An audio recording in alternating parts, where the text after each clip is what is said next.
The evening sun cast long shadows across the dusty streets of Kumasi as a tall, weary-looking man dragged a small, tattered suitcase down the red earth road. His beard had grown thick and unkempt, his clothes were faded and worn, and his shoes had holes that let in the dust with every step.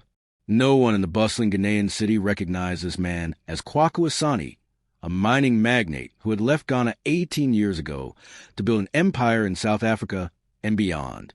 Nobody knew he once owned diamond mines, gold processing plants, and luxury hotels across 3 African countries. Nobody knew he had once been the pride of his entire family, the brilliant son who lifted them all from the poverty of their small cocoa farming village to lives of comfort and prosperity in Kumasi. Now Kwaku was walking toward the very mansion he had built for his parents years ago, the biggest house on Adams Street, painted cream with tall iron gates and manicured gardens. But this time, he wasn't returning as a successful mining executive his family remembered. He was coming back as a man who wanted to test something precious, the hearts of those he loved most. Standing at the familiar gates, Kwaku's eyes grew misty. He remembered the day he had handed the house keys to his mother, Mama Akojua, while she wept with joy and called down blessings from the ancestors. He remembered how his siblings, Yaw, Kofi, and Abina, had knelt before him 5 years ago, promising never to forget his kindness after he gave each of them seed money and built houses in their names throughout Kumasi. Now, Kwaku whispered to himself in Twi, let me see if they truly meant those promises. He knocked on the gate with trembling knuckles. The security guard peered through the small window, frowning at his rough appearance, and nearly refused him entry until Kwaku said quietly, I am Mama Kojua's son, Kwaku.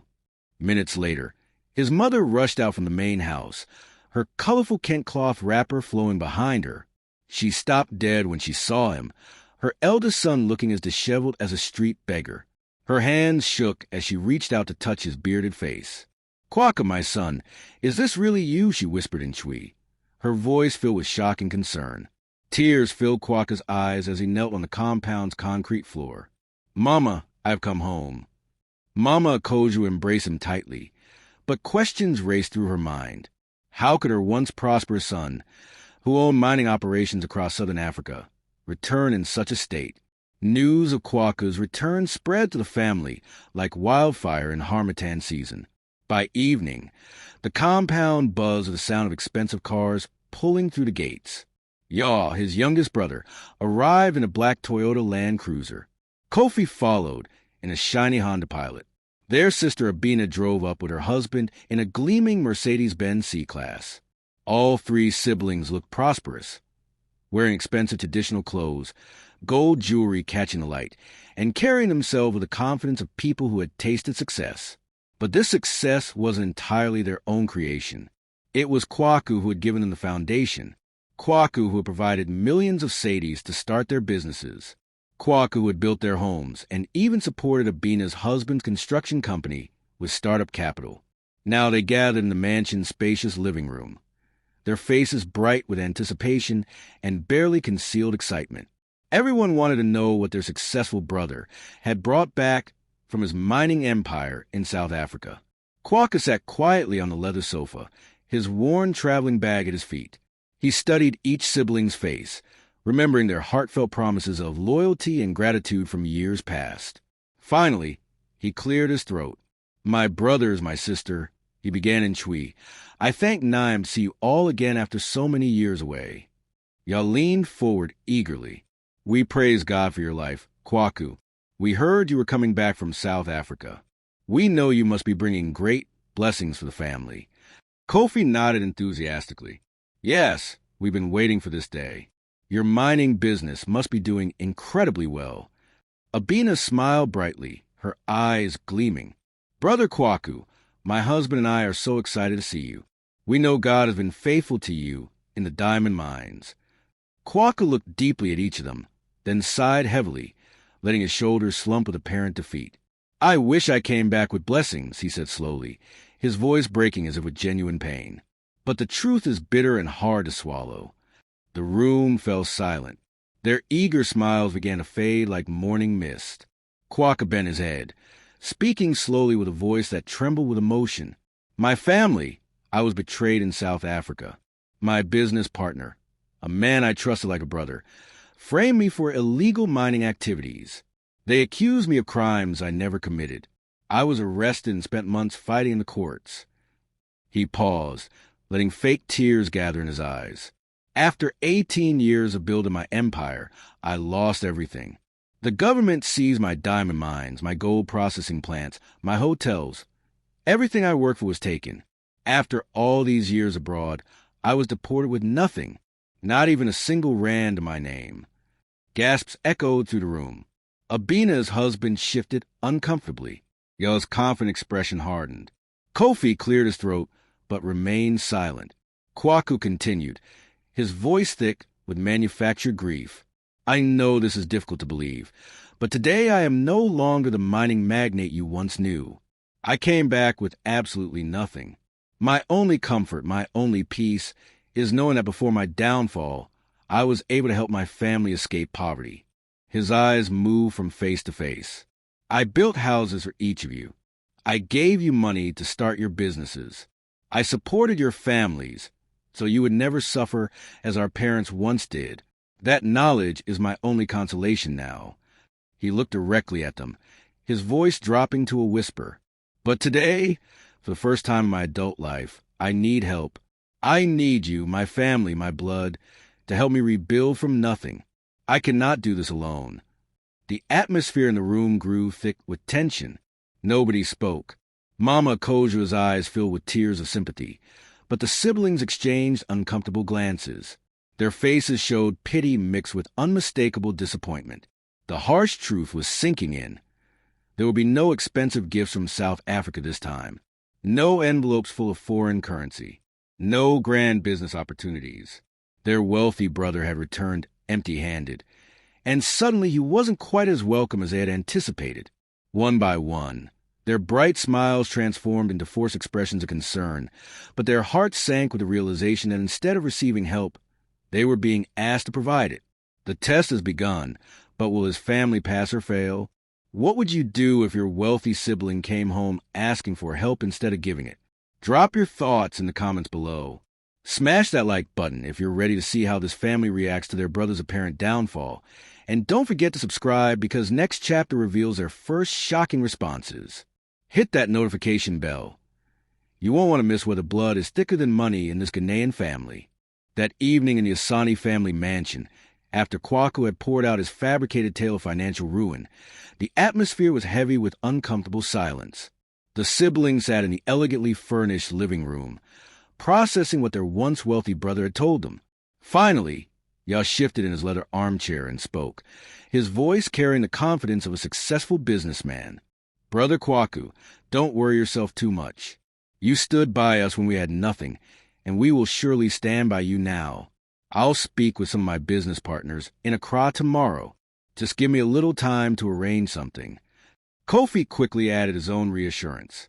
Exactly, Kwaku.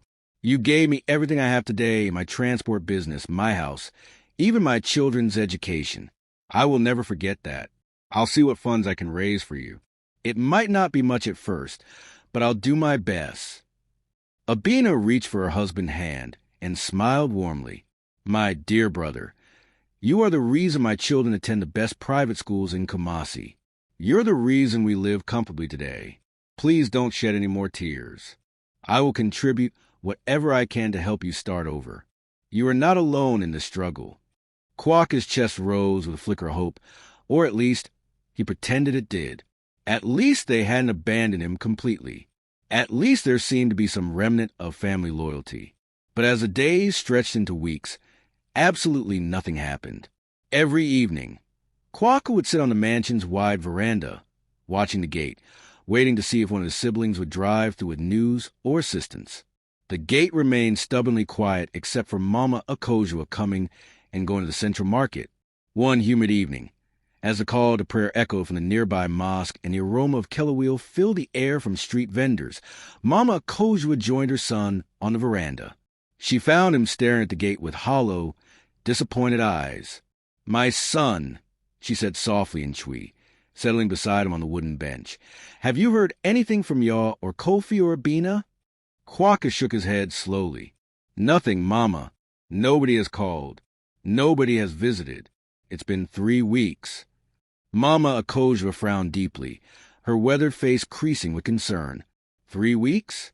That's very strange, my son. They should have done something by now. Maybe they're just busy with their businesses. You know how these young people are with their work. Perhaps you should call them yourself, remind them gently.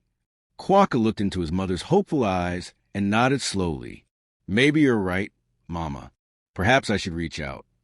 The next morning, Kwaku picked up his phone and dialed Ya's number. When his brother answered, Quokka kept his voice calm and respectful. Brother Ya, he said, I was hoping to visit you in the city today. I thought we could discuss how to move forward with my situation. But Ya's response was sharp and dismissive. Ah, Kwaku, you should have called me earlier in the week. I'm traveling to Accra for important business meetings. I won't be available for at least 2 weeks. Don't worry. When I return, I'll call you myself. Before Kwaku could respond, the line went dead. He stared at his phone, a strange heaviness settling in his chest. There had been something cold in Ya's voice, something that hadn't been there during their childhood. Next, he tried calling Kofi. The phone rang and rang without answer. He called again an hour later. Still no response. For 3 consecutive days, he attempted to reach Kofi, but his brother never picked up the phone. Finally, Quokka decided he couldn't wait any longer. One Thursday morning, he traveled by Trotro bus to the city to look for his siblings personally. When he reached Ya's house in the affluent East Legon area of Kumasi, his heart nearly stopped. The compound was packed with expensive cars, Range Rovers, BMWs, Mercedes-Benzes lined up like a luxury car showroom. Loud high-life music boomed from inside the house, and laughter echoed across the well-manicured gardens. People in expensive traditional clothes were drinking, dancing, and celebrating. Quokka stood frozen at the gate. A house party. The same Ya who had claimed he was traveling to Accra for business. As he walked through the crowded compound, heads turned to stare at him. People looked at his rough clothes and worn shoes with curiosity and barely concealed disdain. He looked nothing like he belonged at such an upscale gathering. Ya spotted him from across the garden, and his celebratory expression vanished instantly. His face hardened as he rushed over to Kwaku, clearly agitated. "What are you doing here, Kwaku?" he hissed under his breath. "Why didn't you tell me you were coming? Can't you see I have important guests here?" Kwaku swallowed hard, his throat suddenly dry. I called you. I told you I wanted to visit, but you said you were traveling. Yet here you are, entertaining friends." Ya's eyes flashed with anger. "Is this the right time for family discussions? Look around you. My compound is full of business associates. You should have arranged this visit properly instead of just showing up uninvited like this." Kwaku's voice became small and pleading. "But I'm your brother, Ya. Can't I just stay here quietly for a while? I don't need much, just a small room until I can get back on my feet." Ya shook his head firmly, his expression cold as harmattan wind. "I don't have any available space, Kwaku. All my guest rooms are occupied. Maybe try again another time when I'm not hosting important people. Please don't embarrass me in front of my business partners." Tears welled up in Kwaka's eyes as he stared at his youngest brother, the same Ya he had sent to university, the same brother whose transport business he had funded with his own mining profits. Now that same family member was rejecting him like a stranger begging for charity. Without another word, Quokka turned and walked out of the compound, his heart feeling as though it would shatter into pieces. As he stepped onto the busy street filled with honking cars and street hawkers, he whispered to himself, "If y'all can treat me like this, what will I find with Kofi and Abina?" With unsteady steps and a heavy heart, he made his way toward his sister's house, dreading what new humiliation awaited him there. One brother down, 2 siblings to go, but the rejection has already begun. Can you believe Ya's coldness toward the brother who made his success possible? Have you ever been disappointed by family when you needed them most? Share your experiences in the comments. Hit that like button if you're feeling the heartbreak, and subscribe because next chapter shows what happens when Quokka faces his sister Abina. Will she be different, or will the pattern of betrayal continue? Ring that notification bell. The family drama is about to get even more intense. The journey to Abina's house took Quokka through the busy streets of Kumasi, where trotro buses honked impatiently and street vendors called out their wares in Twi and broken English. He sat quietly in the back of a shared taxi, his torn bag on his lap, his mind heavy with painful memories. He remembered the day Abina had married her husband, Samuel. Kwaku had flown back from South Africa specifically for the wedding, covering almost all the expenses himself. He had bought her elaborate gold jewelry, given Samuel money to expand his small construction business, and even built him a beautiful 4-bedroom house in Airport Hills as a wedding gift. That day, Abina had knelt before him in her stunning Kent wedding dress, tears streaming down her face. "Brother Kwaku," she had said in Twi, "I will never forget this kindness as long as I live. You are more than my brother. You are like a father to me. May God bless you forever for what you've done for our family." But now, as the taxi pulled up to a magnificent duplex painted gold and cream with a circular driveway, Kwaku's heart pounded with anxiety. Would Abina remember those heartfelt words, or would she, like Yaw, turn her back on him in his supposed time of need? The compound's gate opened slowly after Kwaku knocked persistently. A uniformed security guard stared at him with suspicion and poorly concealed disgust. "Yes, what do you want here?" the man asked in Twi, looking him up and down dismissively. "I am Abina's brother," Kwaku said softly, clutching his bag tighter. The guard frowned skeptically. "Which brother?" "Madam doesn't have any brother who looks like this." He gestured at Kwaku's shabby appearance. Kwaku's voice trembled slightly. "Tell her it's Kwaku. She will know me." Reluctantly, the guard allowed him into the compound. Kwaku stepped through the gates and immediately felt overwhelmed by the obvious wealth surrounding his sister's home. 3 expensive SUVs sat in the driveway, 2 Toyota Land Cruisers and a BMW X5. The house itself was impressive, with modern architectural details and landscape gardens. His chest tightened with emotion. This was prosperity he had directly enabled, wealth he had prayed and worked for his sister to enjoy. As he approached the front door, the sound of children's laughter and conversation spilled out from inside. Abina's children were playing in the living room, wearing expensive school uniforms and designer shoes. The house glowed with chandeliers, leather furniture, and the latest electronics. Abina herself appeared at the door wearing an elegant silk dress with matching headwrap, her neck adorned with gold jewelry that caught the afternoon light. When her eyes fell on Kwaku, she froze in complete shock. "Brother Kwaku," she whispered, her voice barely audible. Kwaku forced a weak smile, though his heart was racing with nervous anticipation. "Yes, Abina, it's me." For a moment, Abina hesitated. She glanced quickly toward her neighbors' houses, as if worried they might see her talking to someone who looked so poor and disheveled. Then she managed a strained smile. "Oh, Kwaku, it's been so long." "Come inside," she said, though her voice lacked warmth.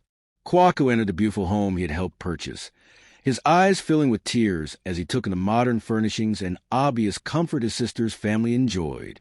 Abina's husband Samuel emerged from the dining room, wearing an expensive traditional outfit. When he saw Kwaku, his expression became stiff and unwelcoming. "Ah, Kwaku," Samuel said slowly, his tone careful and measured. "Welcome back. It's been many years." They sat down in the plush living room, and Kwaku placed his worn bag at his feet. Abina's children peeked at him curiously from the hallway, whispering to each other and giggling, wondering who this shabby-looking man was and why their mother seemed so uncomfortable. After a long, awkward silence, Kwaku cleared his throat. His voice shook with emotion as he spoke. "My sister, my brother-in-law, I know I don't look the way I used to when you last saw me. I came back from South Africa with nothing, absolutely nothing. I was betrayed and lost everything in a legal battle. I was deported like a common criminal." He gestured around the beautiful room. "But my joy, my only comfort, is knowing I was able to ensure all of you live well. I built this house for your family. I supported your business, Samuel. I made sure Abina's children could attend the best schools. And now I need your help. I need a place to recover, to start over, to rebuild my life from nothing."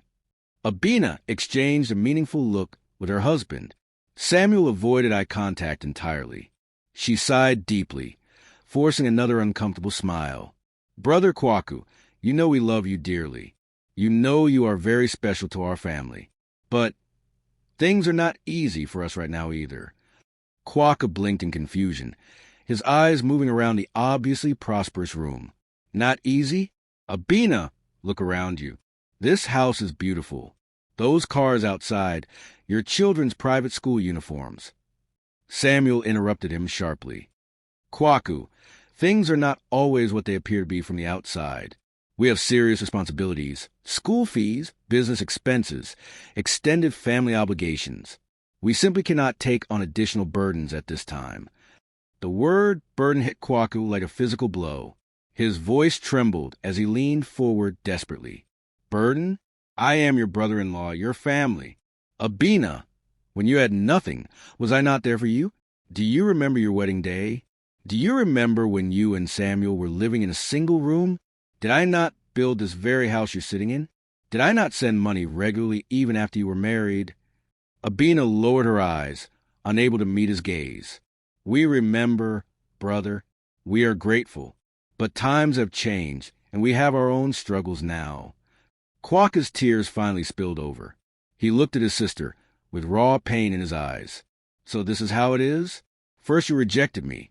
Now you both promised never to forget me. But now that I need help, you're turning away. At that moment, one of Abina's children whispered loudly from the doorway, Mommy, why is this poor man crying in our house? The innocent question pierced Quokka's heart like a knife. He saw the shame flash across Abina's face, but she still didn't invite him to stay. Samuel stood up, adjusting his expensive clothes with obvious discomfort. Kwaku, we truly cannot accommodate you here. We don't have available space, and our household is already full. Maybe you should return to the family house with Mama Akojua. Or perhaps try speaking with Kofi. I heard his transport business is doing very well. Abina swallowed hard, her face tight with guilt, but she remained silent and didn't contradict her husband's dismissal. Slowly, Quokka picked up his worn bag. His tears fell freely now, staining his faded shirt. He looked at Abina one final time, his voice breaking with pain and disbelief. I gave you everything I had, and this is what you give me in return. I built your comfort with my own hands, and now you won't even offer me a place to sleep. He turned and walked toward the door, his footsteps heavy with the weight of betrayal. Abina stood by the entrance, watching her brother leave, her eyes glistening with unshed tears, but she didn't call him back or change her mind. As Quokka walked down the affluent street under the evening sky, he whispered to himself in Twi, So this is my family's true nature. Yah has rejected me. Abina has closed her door to me. Is this the reward for my sacrifices? Is this the love I believed I had earned? His chest heaved with emotion, but deep in his heart, a voice told him the test was not yet complete. One sibling remained. With shaking hands, he wiped his face and whispered, I will go to Kofi. Maybe, just maybe, one of them still remembers what family means. 2 siblings have failed the test spectacularly. Abina's rejection was even colder than Yaw's. Can you imagine being called a burden by the sister whose house you built? 1 brother remains. Will Kofi be different, or is his family completely lost agreed? Share your predictions in the comments below. Smash that like button if your heart is breaking for Kwaku. And subscribe because next chapter reveals the most shocking family betrayal yet. Don't miss what happens when blood truly shows its worth. Hit that notification bell now. The next morning, Quokka set out early from the streets near Abina's house, where he spent a sleepless night on a wooden bench outside a clothes shop. His eyes were swollen from crying throughout the night, and his body ached from sleeping on the hard surface. He walked slowly to the bus station, carrying his torn bag and what remained of his dignity. Kofi was his final hope. He remembered how his middle brother had once knelt before him in tears, thanking him for the startup money that launched his now successful transport business. Quokka had even built Kofi a house and bought him his very first commercial vehicle, a trotro bus that became the foundation of what was now a fleet of vehicles operating between Kumasi and Accra. Kofi had promised him that day, Brother Kwaku, even if the entire world turns their back on you, I will never forget what you've done for me. You saved my life and gave me hope when I had nothing. Those words echoed in Quokka's mind as he boarded a bus to the suburb where Kofi lived. He clung to them like a drowning man grasps a rope, praying that at least one family member will remember the meaning of loyalty and gratitude. By mid-afternoon, Kwaku stood before tall black gates decorated with gold trim. He could hear loud music and laughter coming from inside the compound, the sound of celebration and prosperity. Two hefty security guards in matching uniforms stood at attention by the entrance. One guard looked at him with immediate suspicion and barely concealed contempt. "Yes, what do you want here?" he asked in Twi, his tone hostile. Kwaku tried to maintain his dignity. "I am Kofi's brother. Please tell him Kwaku is here to see him." The guards exchanged incredulous looks and then burst into mocking laughter. "Kofi's brother looking like this?" the first guard sneered. "Master Kofi doesn't have any brother who resembles a street beggar like you." The second guard joined in the humiliation. "Please don't come here with stories. Our master doesn't have any family member who looks like you've been sleeping under bridges." Kwaku's throat constricted with shame and anger, but he forced himself to speak calmly. "Please, just tell him. He will know me. Just mention my name." After some reluctant deliberation, one guard went inside. Several minutes later, the gate creaked open slowly, and there stood Kofi, wearing an expensive white designer shirt, a gold watch glittering on his wrist, and holding a glass of wine. His face was sharp with irritation and annoyance. "Kwaku," Kofi said, his eyes narrowing as he looked his brother up and down. "What are you doing here? Why didn't you call before coming to my house?" Kwaku dropped his bag and bowed his head respectfully, the way he had been taught to show deference to elders, though Kofi was younger than him. "Brother Kofi," he said humbly, "I tried calling you many, many times, but you never answered your phone. I had no choice but to come in person. Please forgive me for appearing at your home without proper notice." Kofi's lips curved into an expression of cold annoyance. "Well, you should have had some respect for yourself and my household. I have very important business guests inside right now. You cannot just appear at my gate looking like this without warning." Kwaku's heart sank, but he pressed on desperately. "Kofi, I am your brother. Can I stay here for just a little while? Just until I can find my footing again? I don't need much. Any small room will do." Kofi took a sip of his wine and looked at him from head to toe with obvious disdain. When he spoke, his voice was cold and calculating. "Stay here? Listen, Kwaku, this is not a charity organization. Things don't work like that in the modern world." Kwaku stretched his hands toward his brother pleadingly, his voice breaking with desperation. "Please, I have nowhere else to go. You turned me away. Abina rejected me too. You are my last hope, my final chance. Don't push me away, Kofi.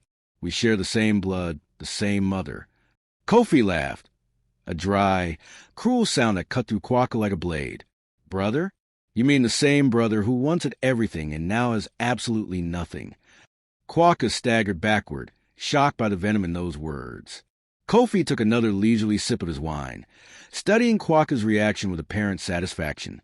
"Listen carefully, Kwaku. If you absolutely must stay in my compound, then you need to make yourself useful. I don't keep useless people around me." He paused for dramatic effect.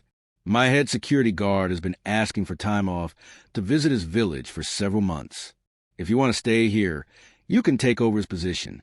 You'll open and close my gates, wash my vehicles, sweep the compound, and maintain security.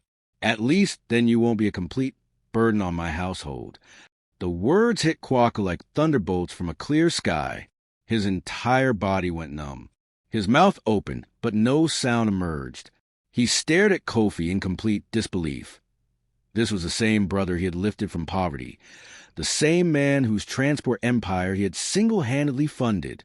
His own blood brother was offering him employment as a security guard in the very house Kwaku had built for him years ago.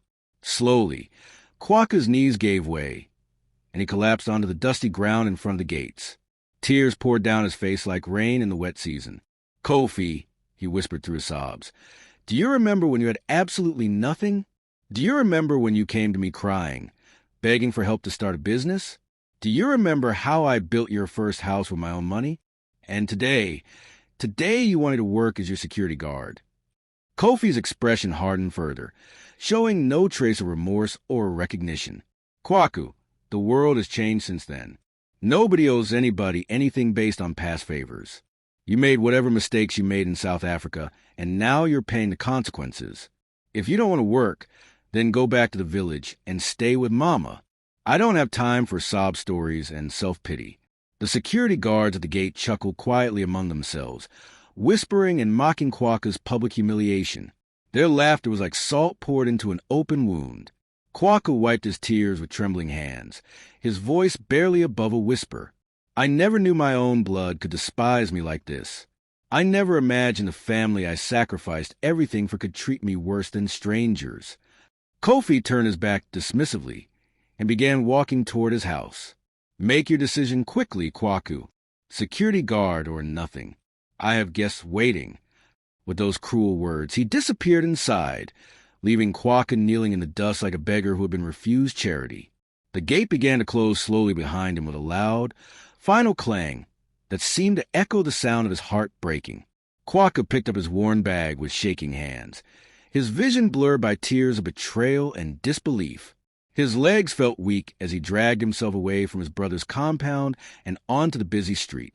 Children playing nearby pointed at him and laughed, thinking he was just another homeless person. Their innocent voices stabbed him deeper, each giggle a reminder how far he had fallen in the eyes of his own community. As he walked aimlessly through the evening streets, Quokka whispered to himself in Twi, "All my brothers have rejected me. My sister has closed her door to me. Even my own blood now sees me as nothing more than a burden to be discarded. Oh, God, what did I do to deserve this pain?" The only place left for him now was the family mansion, where his mother waited, the one person who had loved him without conditions or expectations. The ultimate betrayal is complete. Can you believe Kofi offered his own brother a job as a security guard?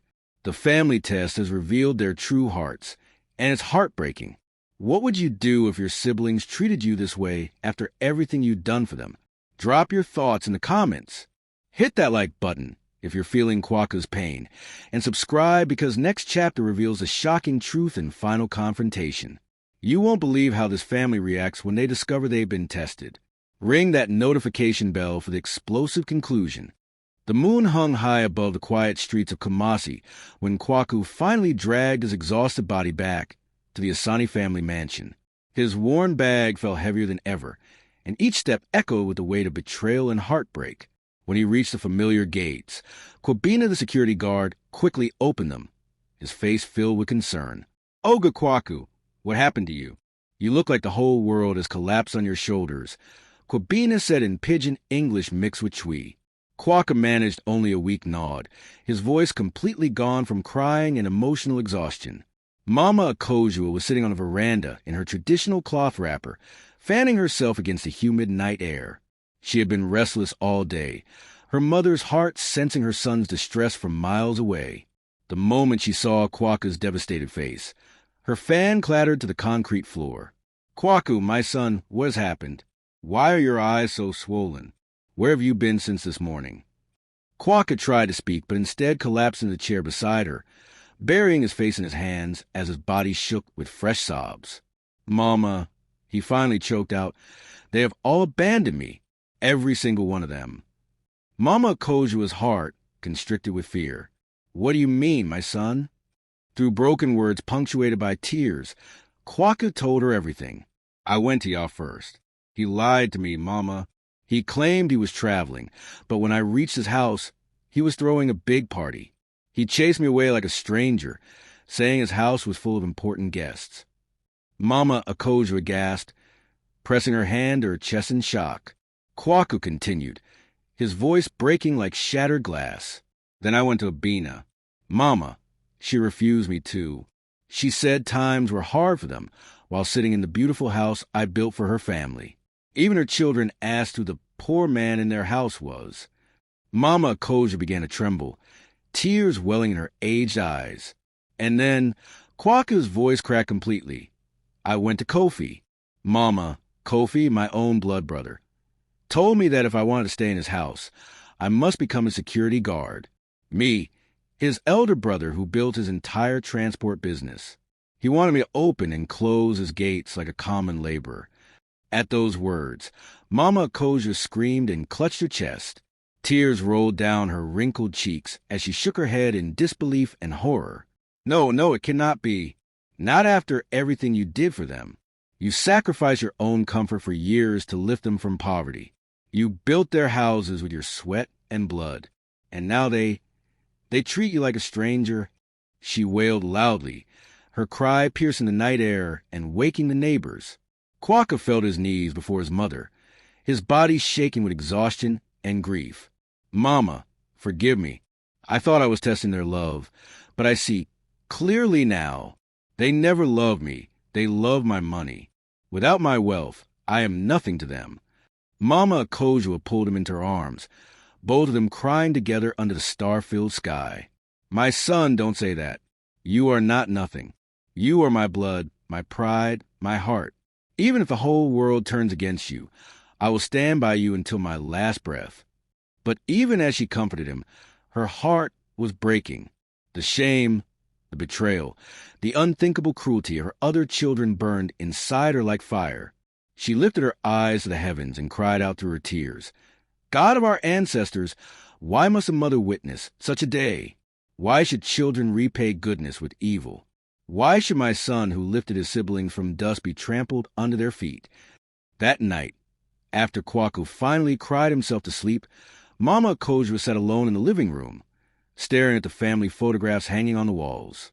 She looked at Ya's graduation picture, at Kofi's wedding photo, at Abina's children, all achievements made possible by Kwaka's sacrifices.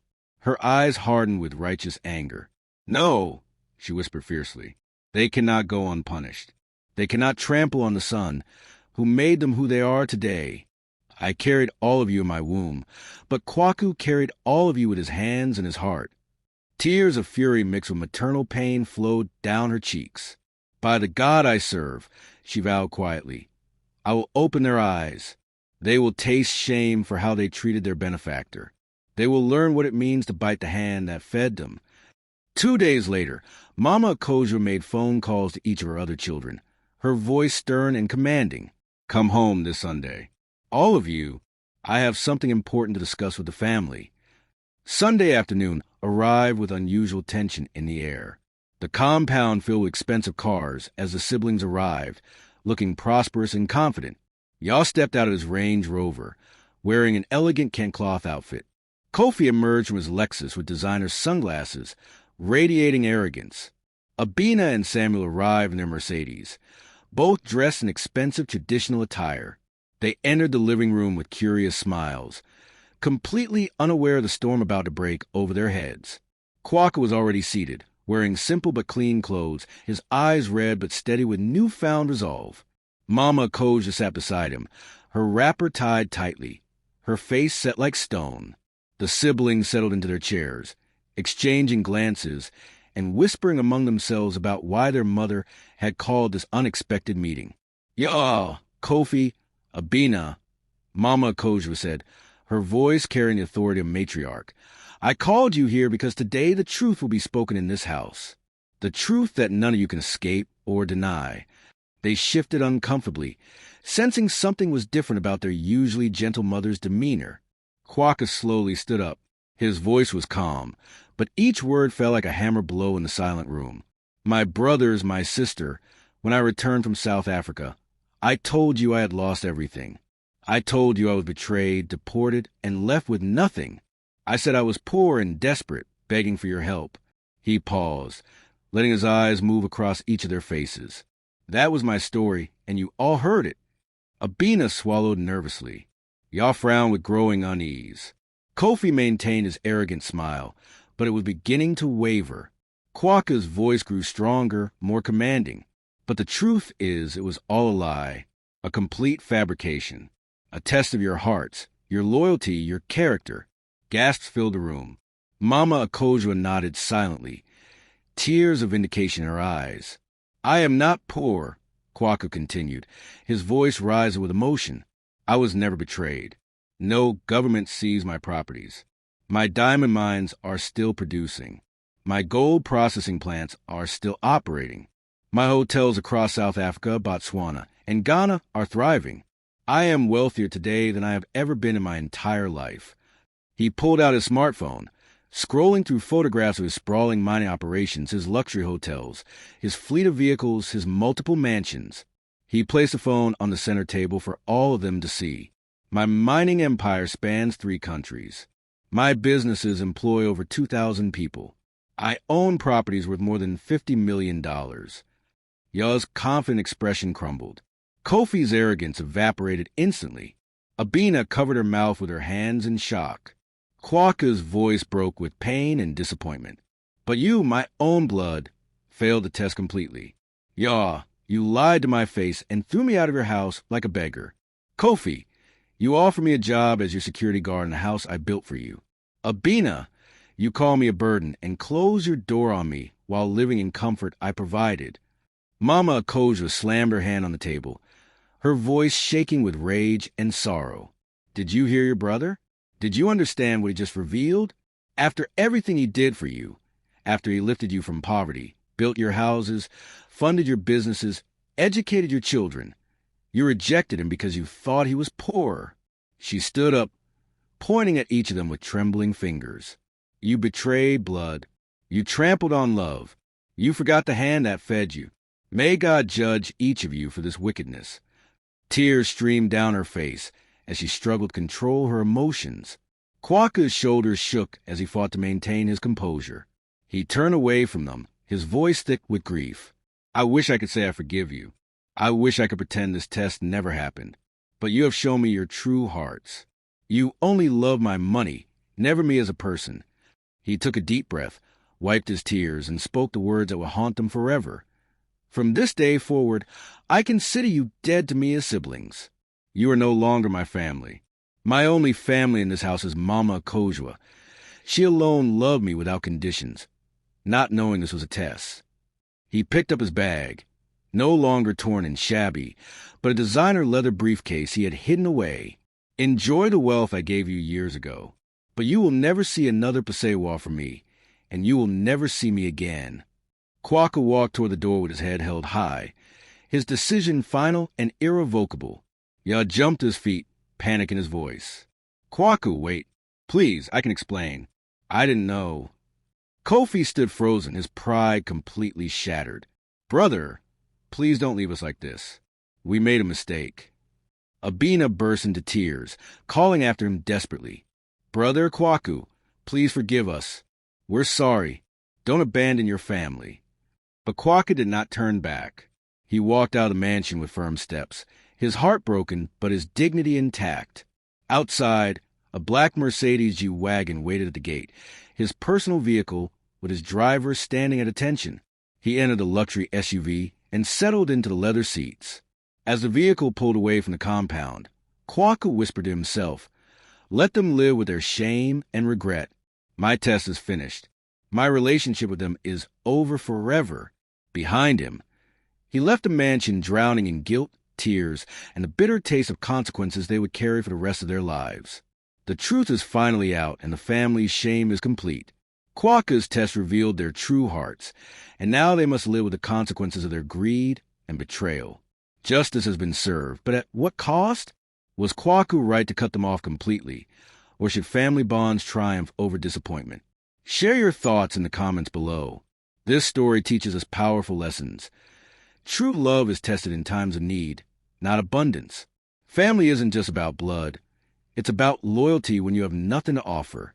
Never forget the hands that lifted you when you were down, because character is revealed when people think you can no longer help them. If this emotional story touched your heart and made you think about the meaning of real family loyalty, smash that like button. Share this powerful tale with someone who needs to hear about the importance of gratitude and staying humble no matter how successful you become. Subscribe to our channel for more incredible stories that will make you laugh, cry, and think deeply about life, love, and family. Ring that notification bell so you never miss these emotional journeys that remind us what truly matters in life. Thank you for watching, and remember, wealth may come and go, but character and loyalty are treasures that last forever. Until next time, keep your heart open to those who love you for who you are, not what you have.